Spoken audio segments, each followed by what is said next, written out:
Muy buenas tardes. A continuación, mis compañeras Elma Cortina, Camila Arteta y quien les habla Valentina Corso, vamos a explicar un poco más sobre el documento Manual de Métrica Española. Buenas tardes, mi nombre es Elma Ginette Cortina Pérez y el día de hoy les voy a hablar acerca del verso y la prosa. Creo que solemos tener ideas acerca de qué es cada uno de estos y dónde los podemos encontrar. Por ejemplo, es muy común que pensemos que el verso es utilizado para poemas o para escribir canciones y que por otra parte la estrofa sea utilizada en novelas y cuentos. A continuación, lo que vamos a hacer es profundizar y ver si esto es real o si, muy por el contrario, es falso. Entonces, la palabra verso proviene del latín, donde versus significa vuelta. El término prosa proviene de porsus y tiene valor del habla que se desarrolla sin interrupciones. Aquí pueden observar unos ejemplos de verso y un ejemplo de prosa. Entonces, el primer ejemplo que tenemos es una prosa que dice: las claras fuentes y corrientes ríos en magnífica abundancia, sabrosas y transparentes aguas le ofrecían. Miguel de Cervantes Saavedras, El Quijote. Y por otro lado está el verso que dice: sin flores, sin praderías, y sin los faunos silvanos, sin ninfas, sin dioses vanos, sin hierbas, sin aguas frías, y sin apacibles llanos. Miguel de Cervantes, poema del mismo al mismo. Sin embargo, al momento de transformar una parte del primer ejemplo en verso, podemos tener las claras fuentes y corrientes ríos en magnífica abundancia, sabrosas y transparentes aguas le ofrecían. El lector que no sabe de pronto que los versos no son más que el texto de Cervantes dividido en renglones, podría dejarse engañar por la ilusión de que se trata de un poema verdadero compuesto en verso libre. Aquí otro ejemplo. Válgame del cielo, ¿qué escucho? Aún no sé determinarme si tales sucesos son ilusiones o verdades. Calderón de la Barca, la vida es sueño. Si no supiéramos que el ejemplo está sacado de una obra teatral escrita en verso, podríamos aceptar que la siguiente transformación es un texto originalmente escrito en prosa. Aquí lo vemos en prosa. Válgame el cielo, que escucho. Aún no sé si determinarme si tales sucesos son ilusiones o verdades.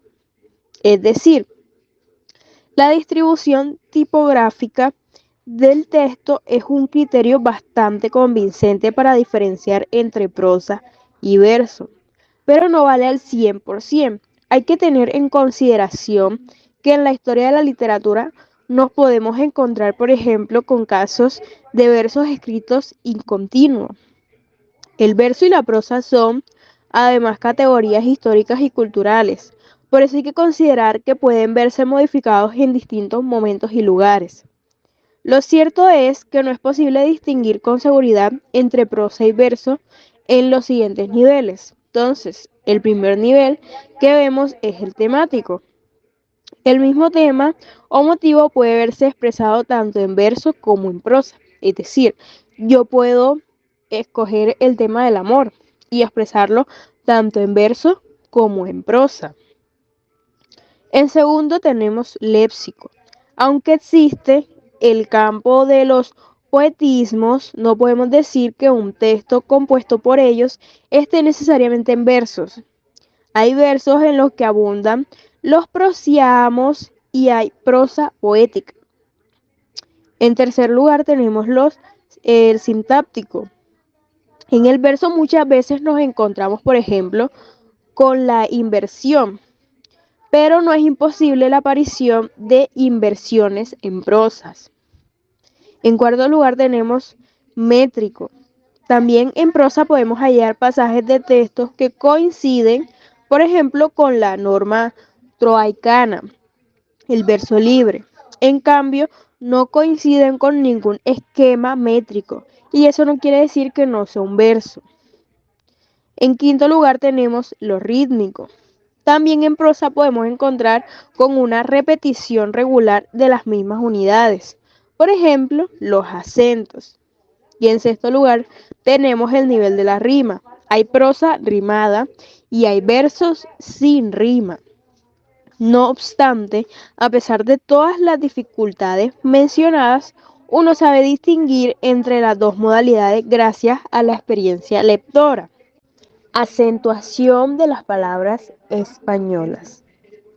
El acento es un rasgo fonológico distintivo en español. Esto quiere decir que es capaz de distinguir entre significados. Tómese como ejemplo estas tres palabras: cómputo, computo y computó. Cada una dispone de su propio significado, aunque la única diferencia entre ellas consiste precisamente en la posición del acento. Comparando la naturaleza del acento español con el checo, el segundo nos sirve como rasgo distintivo. Tiene, por otro lado, una función delimitativa, es decir, nos indica en la cadena del habla que empieza una nueva palabra. Esto es así porque el acento checo siempre está colocado en las palabras que tienen dos o más sílabas en la posición inicial. Pero no vamos a profundizar en la problemática de las palabras monosílabas en checo, pero basta con decir que en algunas van acentuadas mientras que otras no. El acento checo, pues, no tiene capacidad de distinguir entre significados, pero es fijo, por lo que tiene también mucha importancia en el verso. En cambio, el acento español es libre. Puede aparecer en cualquier posición dentro de una palabra. En este capítulo vamos a exponer brevemente cómo se acentúan las palabras en el español. Entonces tenemos las palabras que en español siempre llevan una sílaba acentuada. Entonces, en primer lugar está el sustantivo, por ejemplo, el campo, el coche. En segundo lugar, el adjetivo, por ejemplo, blanco, triste. En tercer lugar, pronombres tónicos, tú, él y nosotros, para mí y para ti.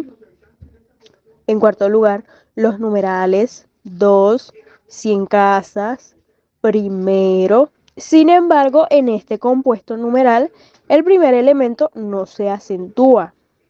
2046. En quinto lugar tenemos el verbo corre, cantar, el adverbio mal, mucho. Y en séptimo lugar tenemos los adverbios relativos interrogativos, dónde, quién. También tenemos las palabras que en español no llevan acento. Por ejemplo, el artículo determinado, el, la. También las preposiciones por, para, en, al igual que las conjunciones, ni el perro, ni el gato. También el primer elemento de los numerales compuestos, los pronombres átonos, se lo dije, o los adjetivos posesivos apocopados, por ejemplo, mi padre. Y por último, los adverbios relativos cuando no funcionan como interrogativos. Lo dejé donde lo vi. También hay palabras en español que llevan dos acentos. Estas se tratan de una excepción, tan solo un grupo de palabras, los llamados adverbios en mente. Poseen dos sílabas tónicas, por ejemplo, miserablemente, solamente. Si la palabra lleva una tilde, esta marca la posición del acento. Árbol, cantáis, páramo. Otra cosa es el acento diacrítico, que se distingue entre significados en pares de palabras como sí, mi. Si las palabras no llevan tilde, se acentúan según su final. Cuando terminan con una vocal, el acento está en la penúltima sílaba. Madre, homenaje, cantaba. Cuando terminan con una consonante, el acento ocupa la última sílaba. Cantar, cantad, universidad. También tenemos que se puede clasificar según el lugar que ocupa el acento. Entonces tenemos en primer lugar las oxitosonas o mejor conocidas como agudas. Ya sabemos es cuando el acento está en la última sílaba. Cantar, cantáis, reunión.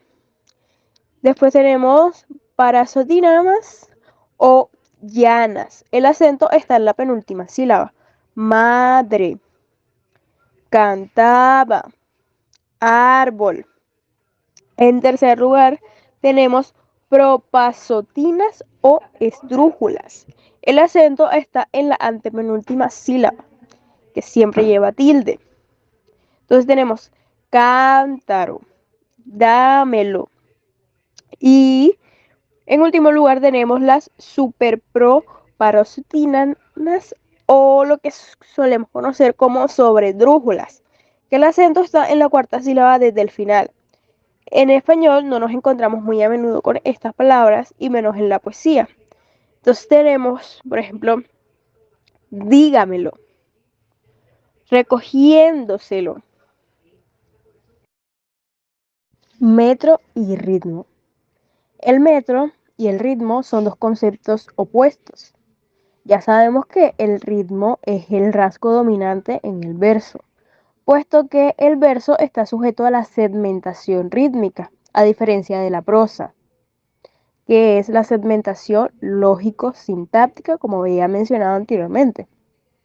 A continuación, por tanto, vamos a profundizar en la noción del ritmo. El hombre se dio cuenta del ritmo ya en épocas muy remotas, observando la naturaleza. Fueron experiencias repetidas en el fondo de la continuidad temporal. Muchos procesos biológicos tienen ritmo, se repiten en el tiempo. Hay ritmos cardíacos, hepáticos, cerebrales, etc. También las manifestaciones de la naturaleza alrededor del hombre son rítmicas, por ejemplo la lluvia, la salida y puesta del sol, el paso de las estaciones del año, etc. Estos procesos naturales condicionan otro tipo de ritmo, el de la actividad humana. Asocian el ritmo humano con el del trabajo. También, por ejemplo, el martillar del herrero, el batir la mantequilla o el andar o cabalgar en grupo. En las culturas preindustriales, la gente se acompañaba durante el trabajo con canciones. Estas nacieron probablemente de las interjecciones que servían precisamente para dar ritmo y así coordinar la labor colectiva. La repetición, pues, es la esencia del ritmo y del verso. Así que el lector u oyente empieza a percibir el ritmo cuando se repite en algún momento. Generalmente suele tratarse de un elemento acústico. En el caso del español es el número de sílabas, el acento, la pausa y cuando están presentes la rima y la estrofa. Pero también pueden haber repeticiones semánticas de motivos. En ella se basa, por ejemplo, el verso de la Biblia, que es versificación paralelística. Pasemos ahora a la definición del término metro. Podemos relacionarlo con el ritmo a través de los conceptos presentados por los formalistas rusos, que viene a ser un impulso métrico y espera, o sea, como una expectativa frustrada. El metro es un molde, un esquema creado por el poeta o surgido de una tradición literaria. En una situación extrema, si el autor obedeciera al metro 100%, los elementos rítmicos se repetirían siempre en el mismo lugar del verso. Aquí tenemos un ejemplo. Iba la noche empezando, el día iba oscureciendo, cuando en un árbol robusto, medio destroncado y seco, graznó un cuervo enorme echado en unos grietosos huecos, sus ojos fosforescentes, su corvo pico entreabierto. Este poema es un fragmento de un romance que consta de versos octosílabos, es decir, de 8 sílabas. El impulso métrico, que funciona de manera progresiva, nos dice que al leer el primer verso, que es probable que el segundo tenga la misma medida. Efectivamente, es así. Y los demás versos siguen también con sus 8 sílabas. Sistemas de versificación. Según los estructuralistas, la lengua es el material del verso. Cada lengua dispone de ciertas características prosódicas. ¿Y qué es la prosodia? Dicho brevemente, es una disciplina que estudia rasgos fónicos supersegmentales como lo son el acento y la cantidad, es decir, la duración de las sílabas, las pausas o la entonación. Los rasgos en los que se basan los sistemas de versificación son pues de carácter fónico, pero también los rasgos de naturaleza semántica, que pueden generar ritmo. El sistema en el que se basa es en el paralelismo de ideas, es el propio de los versículos de la Biblia. Se llama sistema paralelísticos y en él un verso se divide en dos partes, entre las cuales hay una relación sinónica y antitética. Entonces tenemos el ejemplo que dice: los cielos cuentan la gloria de Dios y el firmamento anuncia la obra de sus manos. Y tenemos este otro ejemplo que dice: ellos flaquean y caen, mas nosotros nos levantamos y estamos en pie. Tenemos que el resto de los sistemas se basan en los rasgos fónicos de la lengua. El cuantitativo trabaja con las cantidades de las sílabas. Para ello es necesario que la lengua disponga de la diferenciación fonológica entre las sílabas largas y breves. En el sistema de versificación checo, que es preferentemente sílabo-tónico, la cantidad sirve solo para matizar el verso. Sin embargo, el sistema cuantitativo se impuso en el griego y en el latín clásico. A la cantidad se unió el principio silábico y surgieron los llamados pies métricos. Existen muchos más, pero mencionaremos solo los más importantes. Entonces tenemos los pies de dos tiempos, es decir, de dos sílabas, que son el troqueo, que consta de una sílaba larga y de otra breve. Y tenemos el jambo, que es de una breve y de una larga. Tenemos también los de tres tiempos, que son el dáctilo, que es una larga, una breve y una breve. El afíbraco, que es una breve, una larga y una breve. Y el anapesto, que es una breve y una larga. Por lo tanto, dentro del sistema cuantitativo, observamos en el primer nivel la alternancia de sílabas, largas y breves formando pies. En el segundo nivel la sucesión de los pies y en el tercer nivel tenemos un metro concreto que se basa precisamente en dicha sucesión. Por eso hablamos, por ejemplo, de trímetro, es decir, de 3 pies, de tetrámetro, 4 pies, de pentámetro, 5, hexámetro, 6 y así. El hexámetro dactílico es una sucesión de 6 dáctilos. El tetrámetro trocaico es de 4 pies trocaicos. Otros ejemplos de sistemas de versificación son los que vemos a continuación. Entonces tenemos el sistema silábico. En este se contabiliza el número de sílabas en el verso sin tener en cuenta el número de acentos. Un ejemplo sería en el francés y en el polaco. Pero, sin embargo, algunas veces se utiliza este sistema en el español. Tenemos también el sistema tónico, que es donde se contabiliza el número de acentos en el verso sin tener en cuenta el número de sílabas. Entonces, ejemplos, las lenguas germánicas. Tenemos después el sistema de sílaba botónico, que es en el que se contabiliza tanto el número de sílabas como la distribución de los acentos. Y por último tenemos el sistema libre, que no se basa en los acentos o las sílabas, sino más bien en la entonación. Ejemplo, tenemos la poesía contemporánea del siglo XX y XXI. Cómputo de sílabas. Como el sistema de versificación español se basa en el número de sílabas como factor constituyente, es muy importante saber cómo se cuentan las sílabas métricas. Una cosa es la norma fonológica española y otra es la convención métrica. El cómputo de sílabas en español refleja la pronunciación natural. Por otro lado, hay que contar con las llamadas licencias métricas, que permiten al poeta modificar el número de sílabas en una palabra mediante recursos convencionales, para que ésta quepa en el metro. Como ejemplo podemos citar este verso: poeta ilustre, o al menos magnífico, por Miguel de Cervantes Saavedra. Ahora bien, para poder contar correctamente a las sílabas según la Convención Métrica Española, es preciso conocer las licencias métricas. Estas son modificaciones que hace el autor de las sílabas. Vamos. Aquí podemos observar unas licencias métricas. Entonces tenemos sinalefa. Esta sirve para agrupar vocales que pertenecen a palabras distintas. Esto permite que dos vocales se transformen en una sola al momento de pronunciarlas. Aquí podemos observar un ejemplo que dice: en rueda o riel funde el herrero el hierro. En este verso del poema Copa con alas de Martí contamos 14 sílabas fonológicas, incluyendo 3 diptongos: rueda, riel y herrero. Pero métricamente tenemos que tomar en cuenta 3 sinalefas que ajustan la medida silábica al número 11.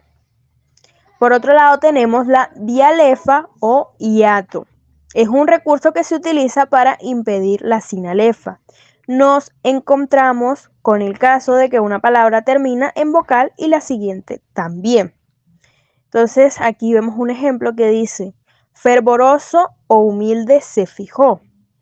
Entre las palabras fervoroso y o hay una sinalefa, que normalmente abarcaría también la primera vocal de la siguiente palabra, humilde. Sin embargo, el verso es endecasílabo. Lo sabemos porque todos los versos alrededor de este son endecasílabos y no se trata de verso libre. Así que el número de sílabas no sería 11, sino que deshiciéramos la sinalefa. Por otra parte tenemos sinéresis. La sinéresis consiste en la licencia poética de crear un diptongo en una palabra que no lo tiene. Entonces aquí vemos un ejemplo que dice: la veleta, la cigarra, pero el molino, la hormiga, muere el pan, molino, muele, trenza, veleta, poesía.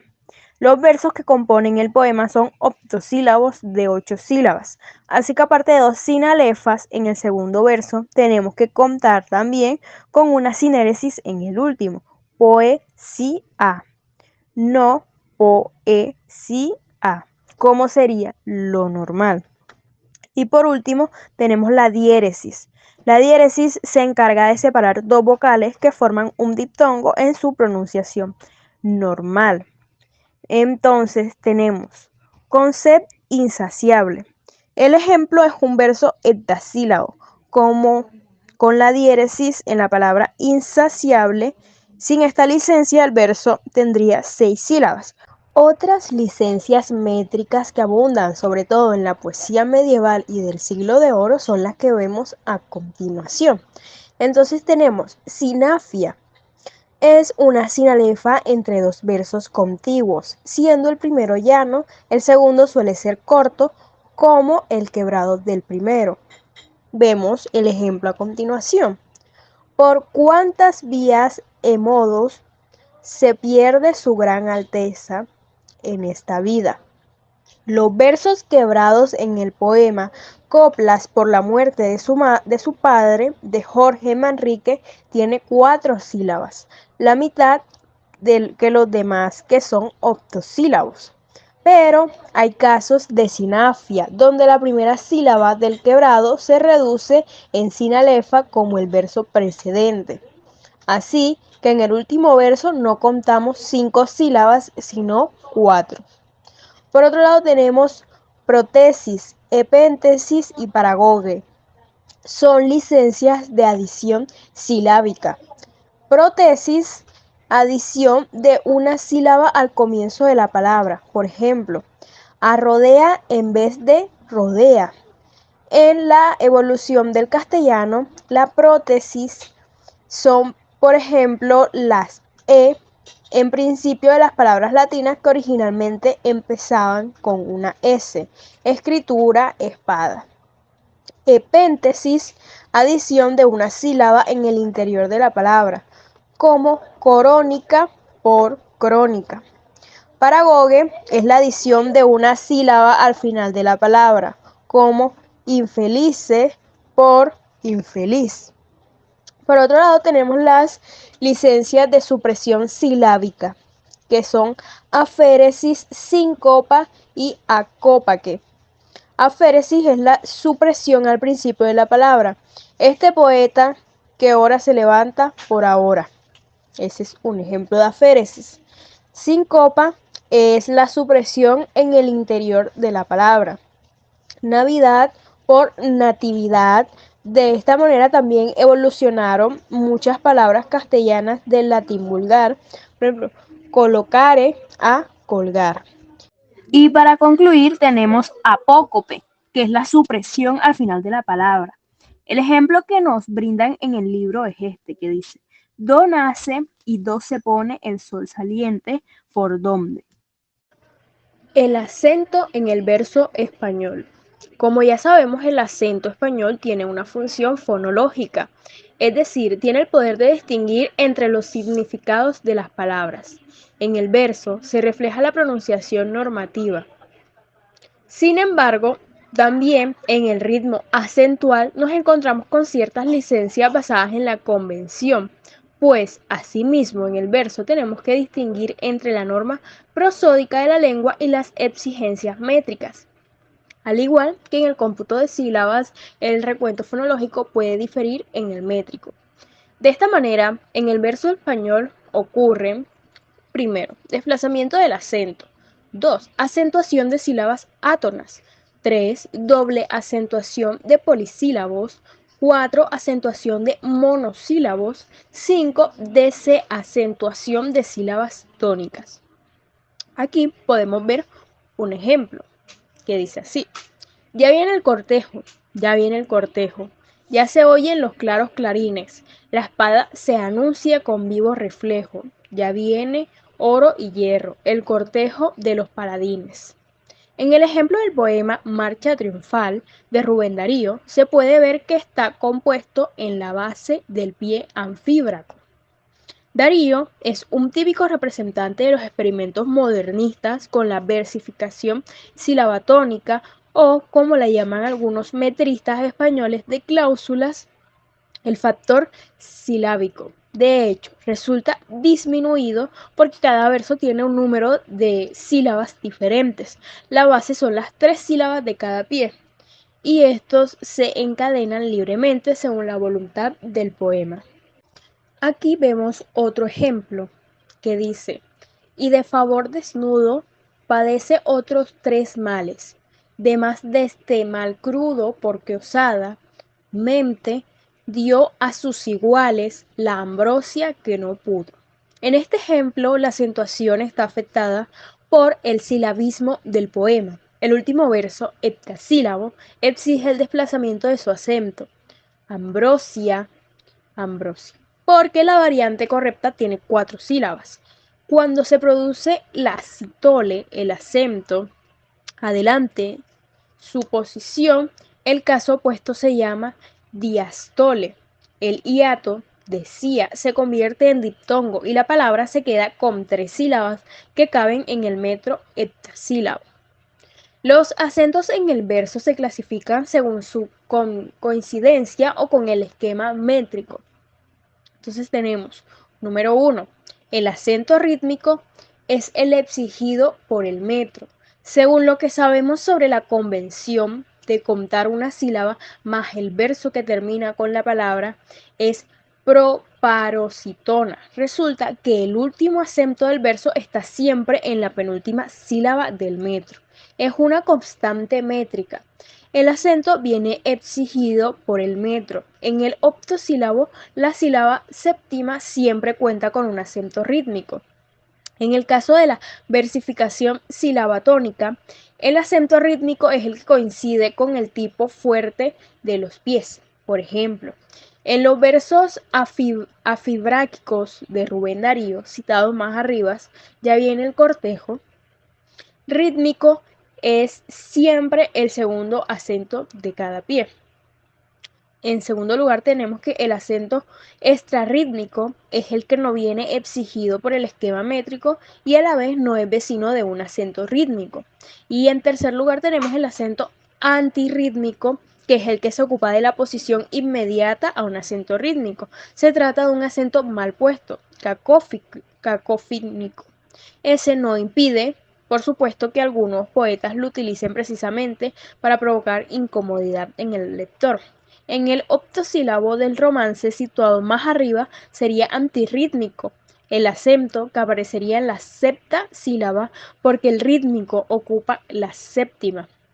En el poema Marcha Triunfal, son antirrítmicos los acentos de los adverbios ya y en oro y por eso tenemos que desacentuar estas palabras. La pausa y el encabalgamiento. La pausa es uno de los elementos constitutivos del verso, ya que éste se diferencia de la prosa precisamente por obedecer a una segmentación rítmica. Cada verso es una unidad finalizada con un descanso. Independientemente de la sintaxis, los dos tipos de pausa, sintáctica y versal, pueden coincidir o no. Primero tenemos las clases de pausas. Las que se producen en el final del verso son la pausa versal, que está en el final de cada verso, la pausa estrófica, que está al final de cada estrofa, y la pausa media, que es aquella que divide las estrofas en partes menores.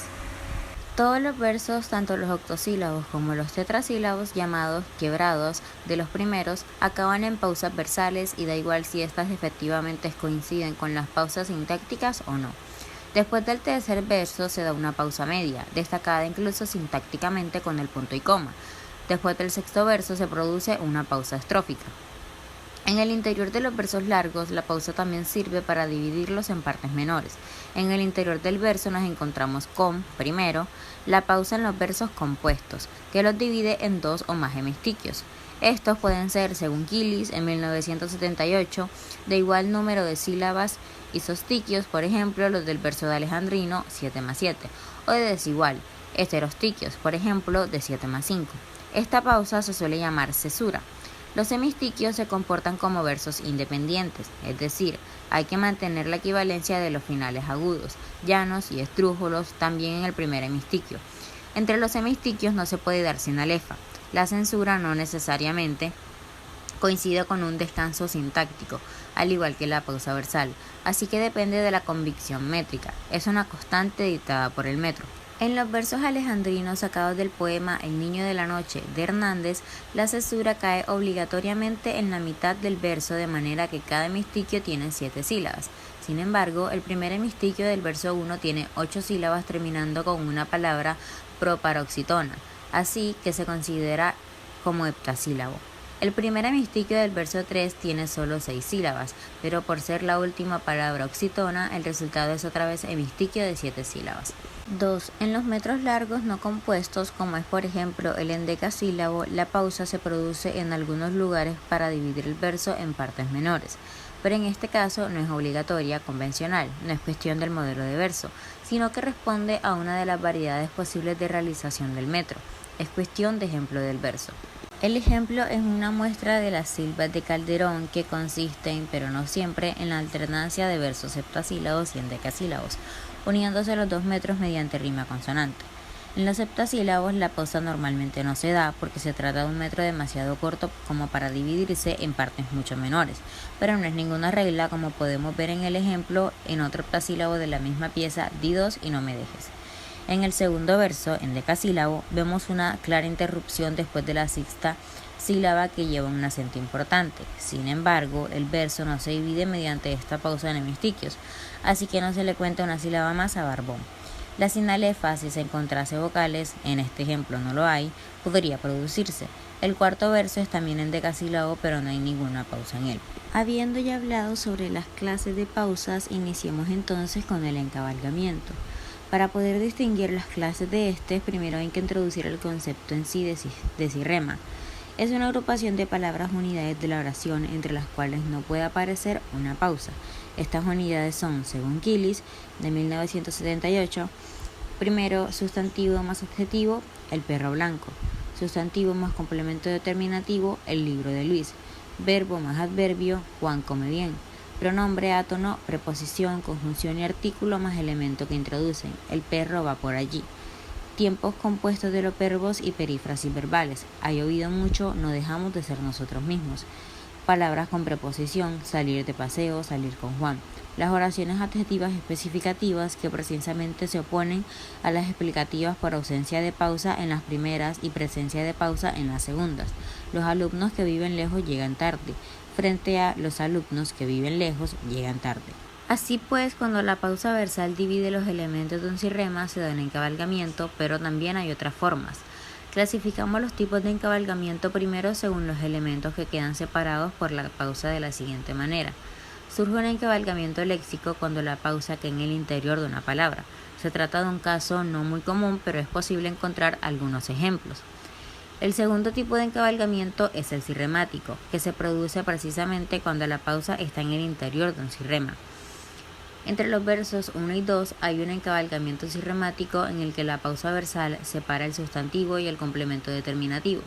Entre el 2 y el 3 resultan separados el adjetivo y el sustantivo. Entre los versos 3 y 4 no hay encabalgamiento. La pausa está entre el sujeto y el verbo que no constituyen un sirrema.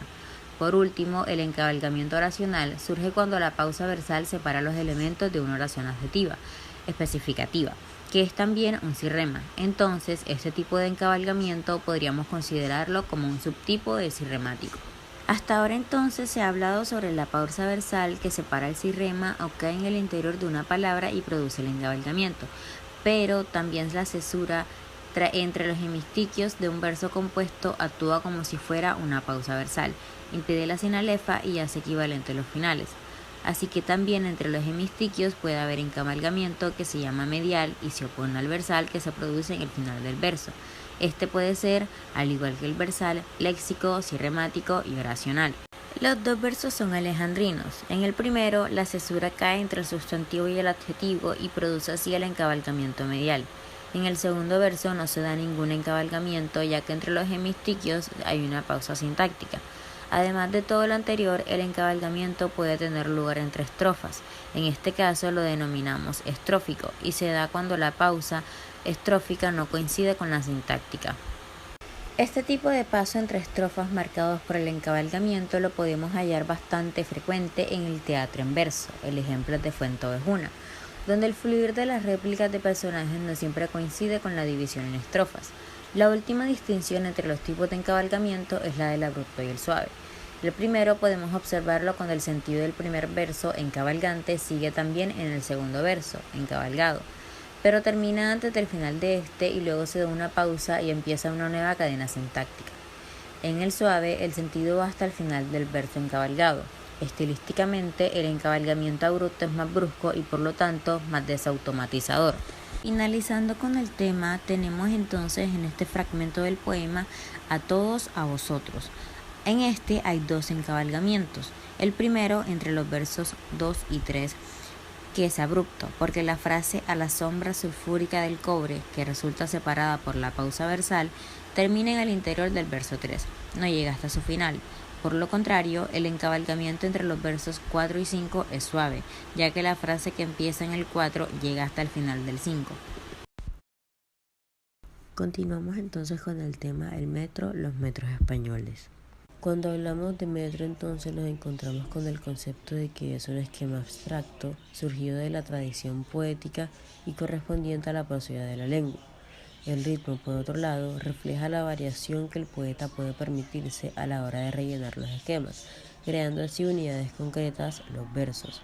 El metro dispone de características diferentes. En el sistema silabotónico que predomina en la poesía checa, el metro consiste tanto en el factor silábico como en el tónico, así que además de tener cierto número de prescrito, también responde a una sucesión más o menos regular de pies métricos.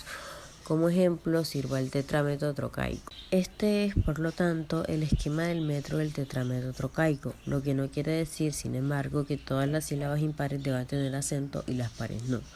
En el ejemplo sacado de la traducción de La vida es sueño, se ve claramente que solamente uno de los 4 versos, el tercero, es un verdadero troqueo de 4 pies.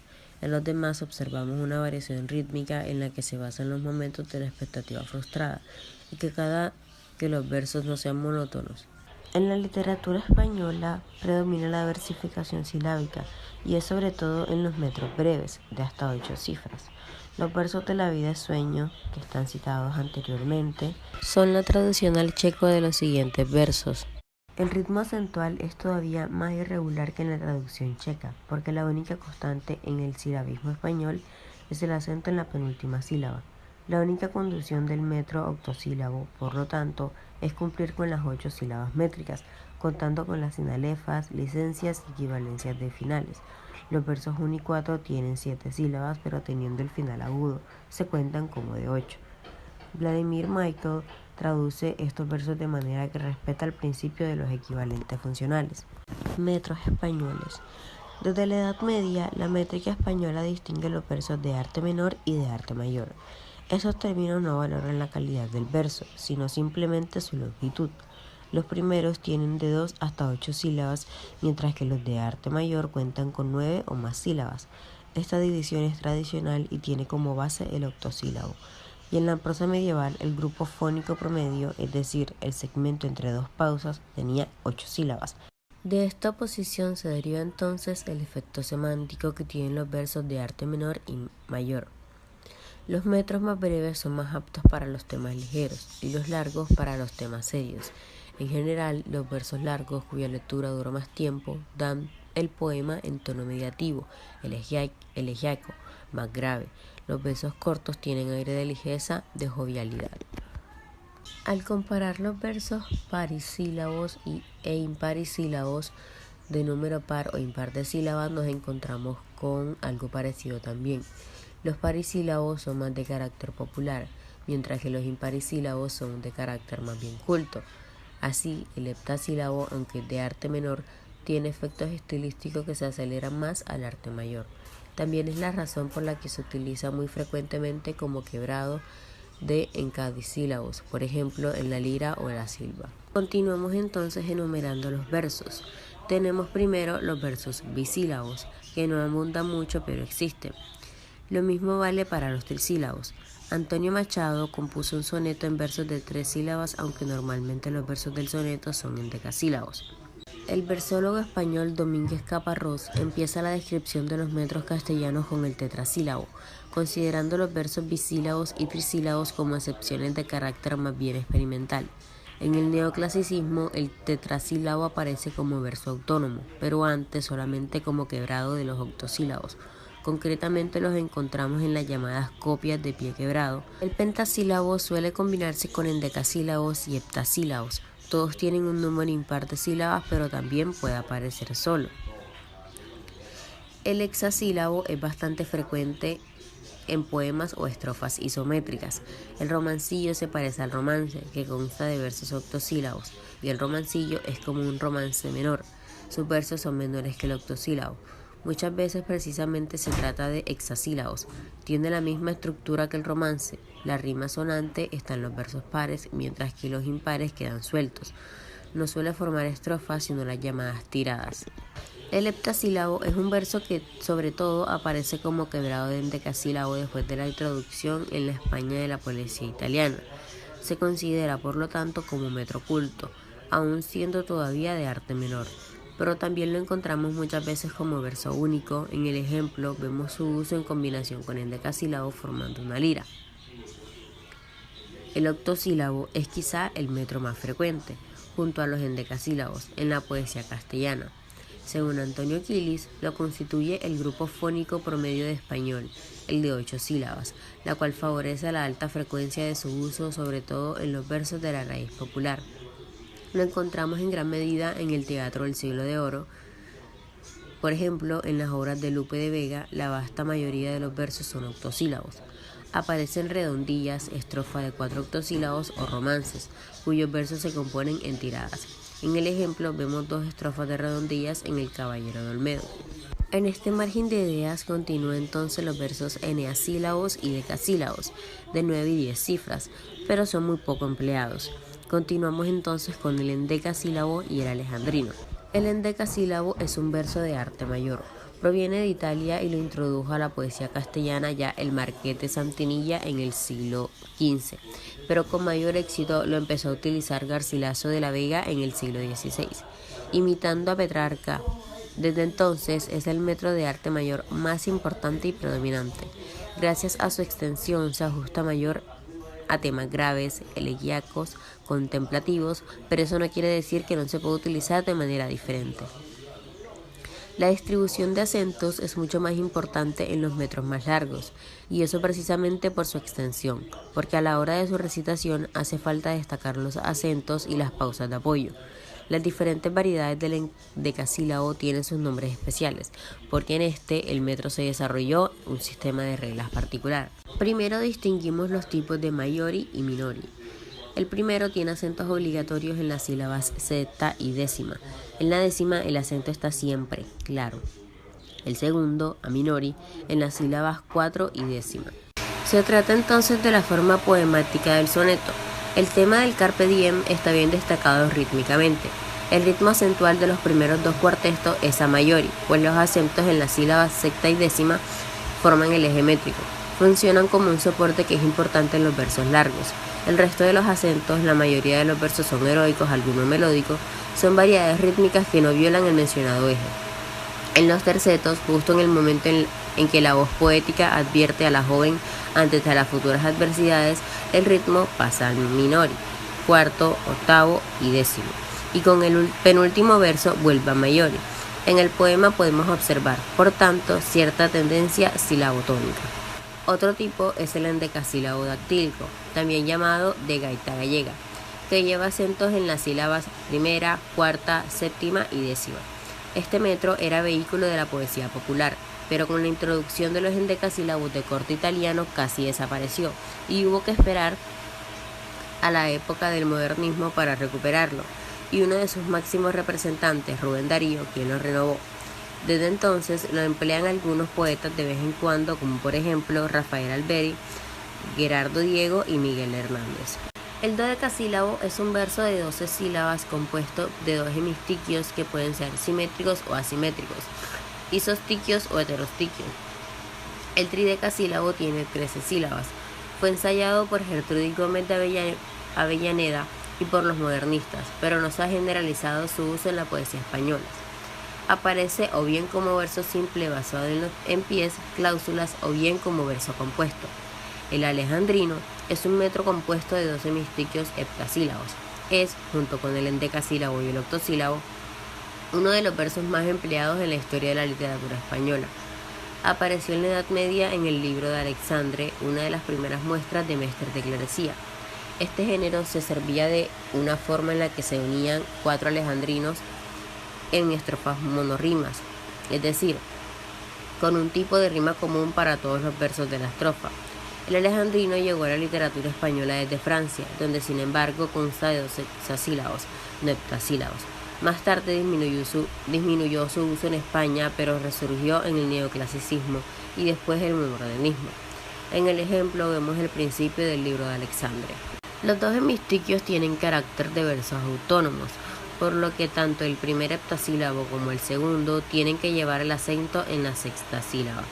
Asimismo, si el primer heptasílabo termina con una palabra aguda o esdrújula, tenemos que contar con la equivalencia de finales, como vemos en el ejemplo. Podemos encontrarnos en la poesía española con metros incluso más extensos que el alejandrino. Se trata de formas ya más o menos experimentales. El pentadecasílabo normalmente consta de 2 partes desiguales o de 3 pentasílabos, así que tiene 2 cesuras. El hexadecasílabo, como tiene un número de sílabas par, suele construirse a base de 2 versos octosílabos. El verso de 17 sílabas se llama heptadecasílabo. Hola, mi nombre es Valentina Corso y les vengo a hablar sobre la historia de acuerdo al verso y la métrica española.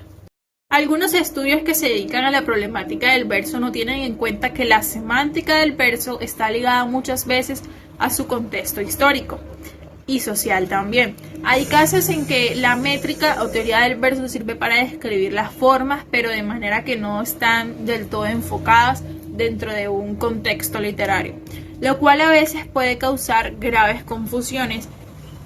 Por ejemplo, en la literatura checa hoy día predomina lo que es el verso libre y el sistema sílabo-tónico, prevaleciendo así la poesía escrita. En el primero vemos que el verso es libre, es un sistema no marcado. Entonces empecemos con la problemática de los sistemas de versificación. Ahora en el ámbito checo ya se ilustra bien la importancia de la diacronía. Los internos entonces podemos comprenderlos como condiciones lingüísticas. Cada lengua dispone de su prosodia en la cual se basa el sistema versificatorio. Entonces sabemos que la historia, o sea el enfoque diacrónico, es muy importante para la teoría del verso, ya que actualmente y también durante la mayor parte del siglo XX, lo más corriente es que la poesía checa, al igual que la poesía española, la inglesa y demás, esté compuesta en verso libre. Entonces los poemas silabotónicos, es decir, aquellos que están escritos en algún metro regular, ya se califican como marcados. Por ejemplo, la poesía de algunos autores como Chomsky está compuesta en versos muy regulares, lo que comporta un rasgo bastante arcaizante. Aquí ya vemos entonces un ejemplo de este tipo de versos, de acuerdo a la métrica española. Sabemos que este verso sería alejandrino, agrupado en cuadernos vía. Su autor prefería el uso de leiato sobre la sinalefa para poder analizar estos versos. Entonces es importante conocer el contexto histórico que se llevaba a cabo. Aquí, en esta parte de la época, se llevaba a cabo la ley de Musafia, ligada a la antigua ley gallego-portuguesa. Esta nos hablaba sobre contar las sílabas de los versos agudos sin añadir una sílaba métrica. Es decir, que este verso, gracias a esa ley, no lo podemos ver de manera amétrico o irregular. Por lo tanto, vimos la importancia de conocer el contexto social o histórico, por lo que seguiremos hablando sobre cómo esto influye en el verso y sus diferentes puntos de vista. Ahora veamos todo sobre la métrica en la Edad Media y el Renacimiento. Entre estos cambios encontramos el Mester de Juglaría, conocido igualmente como juglar. Es un personaje propio medieval que cobró gran relevancia durante el siglo XII. Su función era entretener al público informando sobre hechos populares de interés. Estos personajes recitaban principalmente cantares de gesta, aunque también interpretaban canciones, hacían malabarismos, bailes, chistes o cuentos, entre otras muchas actividades para el entretenimiento. Por lo general, el propio juglar creaba las obras y se valía del estilo y su creatividad propia para presentar asuntos de la vida cotidiana de forma fantástica. Por ello, los temas más habituales en sus creaciones eran los cantos épicos, los poemas amorosos y las gestas heroicas. El lenguaje literario usado por el juglar se caracterizaba por métrica irregular y uso de la rima sonante. Los recursos literarios eran sencillos, pero buscaban la fuerza narrativa con simpleza, cargando las composiciones de epítetos épicos y exclamaciones. Sus fuentes eran anónimas, de carácter oral y modificadas a conveniencia, enfocadas a un público iletrado. Entre los poemas más célebres encontramos el Cantar del Mío Cid. el cantar de Fernán González, el cantar de los 7 infantes de Lara o el cantar de Sancho II. Por su parte, el mester de clerecía comienza a ganar presencia en el siglo XIII. En este caso, la función era el adoctrinamiento por medio de enseñanzas contadas en relatos con fuente claramente conocida. Eran generalmente extraídos de bibliotecas de los monasterios. La función del mester era educar al pueblo en la fe por medio de enseñanzas religiosas y morales. Para ello leían historias de forma colectiva, pero también individual, usando un lenguaje literario repleto de recursos complejos como lo son las metáforas, alegorías o símbolos. En este caso se usaban los versos alejandrinos con rimas consonantes y personajes como la Virgen, Dios, los santos e incluso la historia nacional, que eran los protagonistas habituales del relato.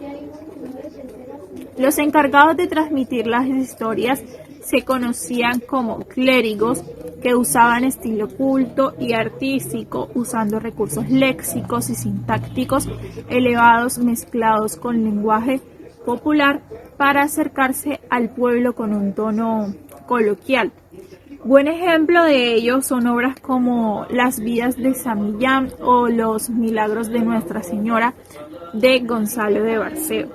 Descubramos ahora las diferencias entre el mester de clerecía y juglaría, pues estos son parecidos en ciertos aspectos, pero poseen diferencias muy evidentes, muchas de las cuales ya se habrán visto descubiertas en la descripción de cada género.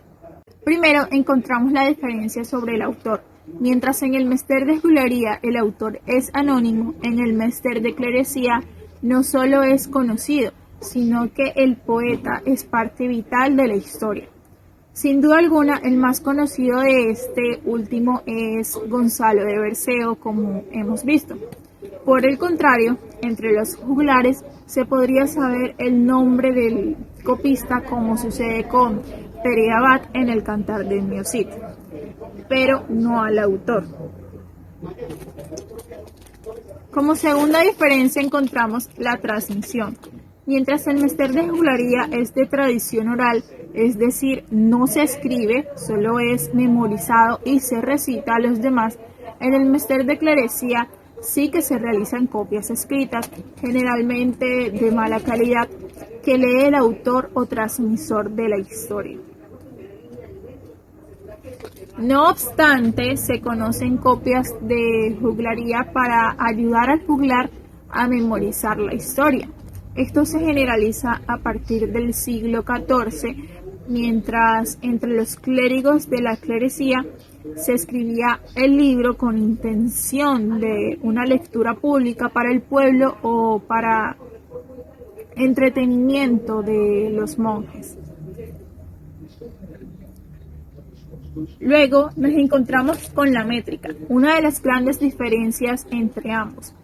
El mester de juglaría se centra en series ilimitadas de versos agrupados en estrofas que varían entre 14 y 18 sílabas, aunque las 16 son las más habituales, y con versos divididos en 12 hemistiquios o partes con pauta o cesura central. Usan una rima asonante y monorrima. El mester de clerecía usa versos en alejandrino o cuadernavía, con estrofas de 4 versos de 14 sílabas, como monorrimos y rima consonante, generalmente. Se usaba la cesura entre la sílaba séptima y la octava. El nombre de Gaya Ciencia se le da a la poesía cortesana de la primera mitad del siglo XV. Esta surge en la corte de Juan II de Castilla, centro de la actividad literaria de la época. Nos encontramos a Enrique de Aragón, famoso por conocer el arte de trovar. Fue un poeta que bajo el patronazgo del rey contribuyó destacadamente al desarrollo de Gaya Ciencia. Los poemas de este movimiento literario se recogen en los cancioneros.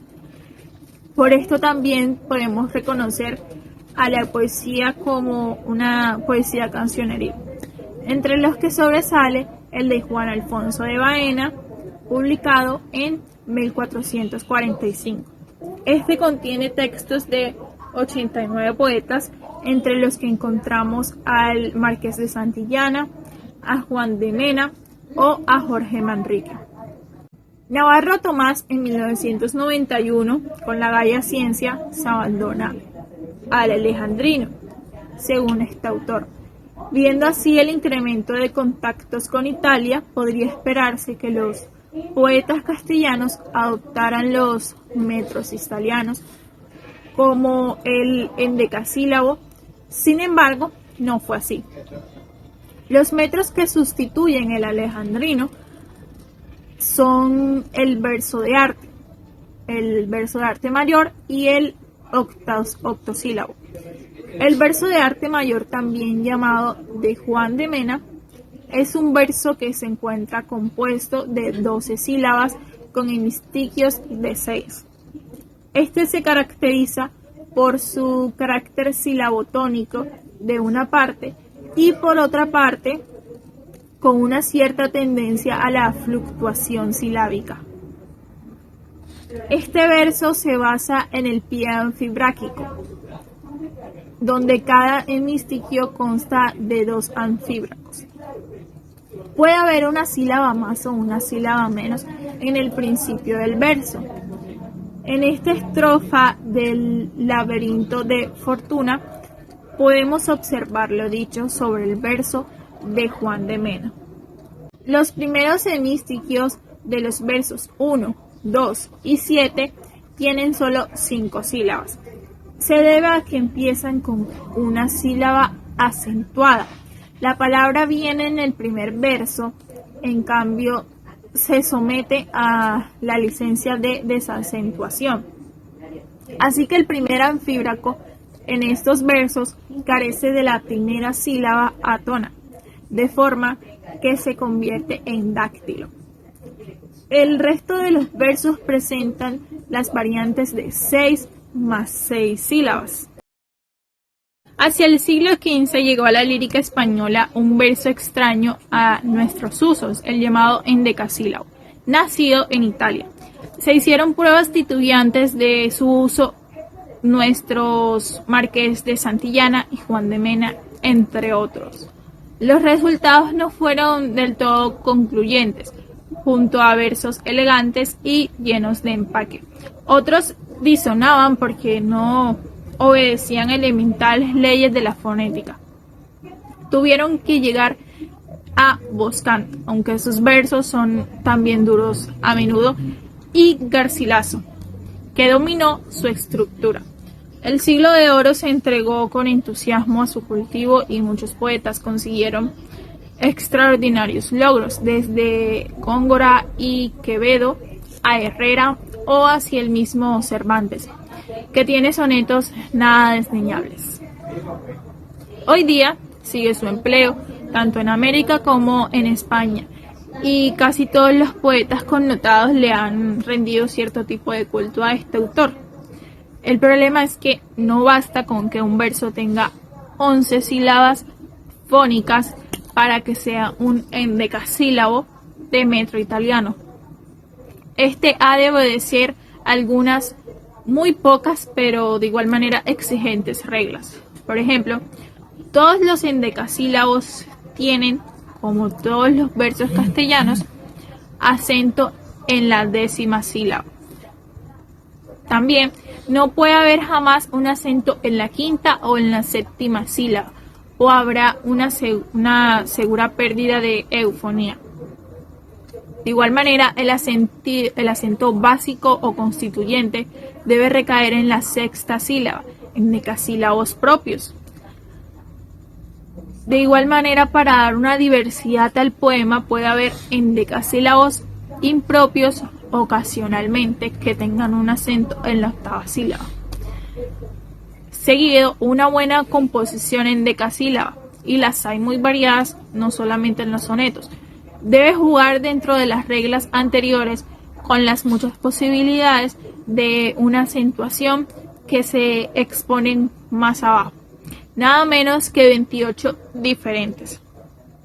Además, en un poema de metro italiano pueden emplearse versos de 7, de 9, de 11 y de 15 sílabas, e incluso combinarlos con otros más breves, sobre todo tetrasílabos, aunque de igual manera abajo se verá, no hay grave pérdida de eufonía si hay versos de 2, de 3, de 5 y aún hasta de 6 sílabas.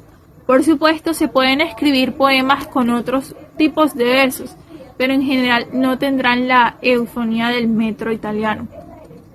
Se salvan los poemas en metros hexasílabo, octosílabo y algunas combinaciones de versos de 10 y de 12 sílabas, aunque son pocas en realidad, decasílabo y dodecasílabo, pero es difícil, más no imposible encontrarlas, combinarlas entre sí y además conservar la eufonía. Esto es el grupo fónico de mayor productividad, que es el metro italiano, sin que despreciemos y usemos ocasionalmente otros también.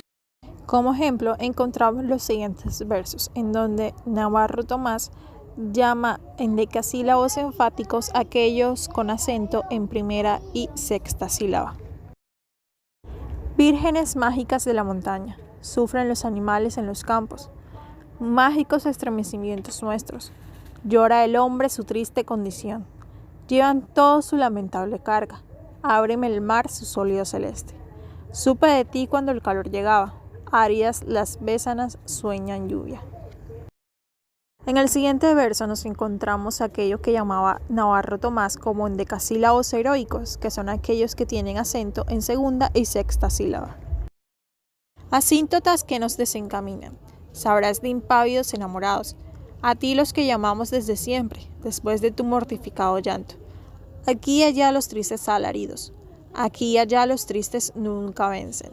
Serás quizás como el cristal que sueña, se van sin despertar aquel recuerdo. Ahora hablemos sobre la época del modernismo. El modernismo es un movimiento literario español e hispanoamericano que nace de una actitud vital de rechazo de los valores burgueses. Tuvo como fuentes el parnasianismo y el simbolismo francés. Fue además influido por movimientos como el impresionismo, el esteticismo, el decadentismo y misticismo. En Hispanoamérica, este surge como una reacción contra el materialismo burgués y el colonialismo europeo. Como autor modernista hispanoamericano destaca el nicaragüense Rubén Darío, cuyas obras más sobresalientes son Azul en 1888, Prosas profanas y Cantos de vida y esperanza. Además, el movimiento modernista buscó la renovación del lenguaje literario. Esto se manifiesta en características como la evasión, se muestra el gusto por el pasado, exactamente el medieval renacentista de 18 hispanoamericano, etc. Así como la atracción por tierras lejanas y exóticas. Luego vemos el exotismo, se relaciona con la idealización del mundo. La poesía moderna se inicia en Francia a mediados del siglo XIX con dos movimientos, el parnasianismo y el simbolismo.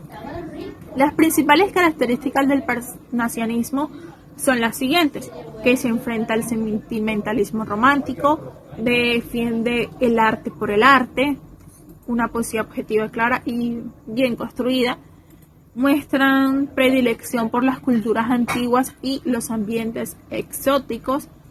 Los autores destacados son Gautier y Leconte de Lisle. Por el contrario, el simbolismo se basa en el empleo del símbolo, como su nombre lo dice, aquellos que captan los sentidos y que sugiere de manera intuitiva una idea. Destacan en esta corriente los autores Charles Baudelaire con su obra Las flores del mal y Verlaine. En panorama igual al de los cuadros y hasta igual al que pudiera imaginarse. Basta, mi ditirambo brasileño es ditirambo, que aprobaría su marido, Arcades Ambo. Observemos sobre todo los versos tercero y cuarto. En el cuarto, la cesura aparece después de una palabra monosílaba, donde el pronombre posesivo su, que tiene que ser acentuada, normalmente no tiene acento, para poder contar una sílaba más el hemistiquio. El tercer verso es en realidad tridecasílabo, no alejandrino, aunque sería posible dividir la palabra brasileño en dos partes. Otra vez estamos entonces ante un ejemplo del paso al verso libre. El alejandrino en manos de los modernistas experimenta cambios similares a los del alejandrino francés. Ahora, ¿qué se llama un verso libre? Este es un tipo de versificación irregular que no obedece ni a la igualdad del número de sílabas ni a la uniformidad de los grupos rítmicos. Ejemplos de verso libre. No es bueno quedarse en la orilla como el malecón o como el molusco que quiere calcáreamente imitar a la roca, sino que es puro y sereno arrasarse en la dicha de fluir y perderse, encontrándose en el movimiento con que el gran corazón de los hombres palpita extendido. Vicente Alexander.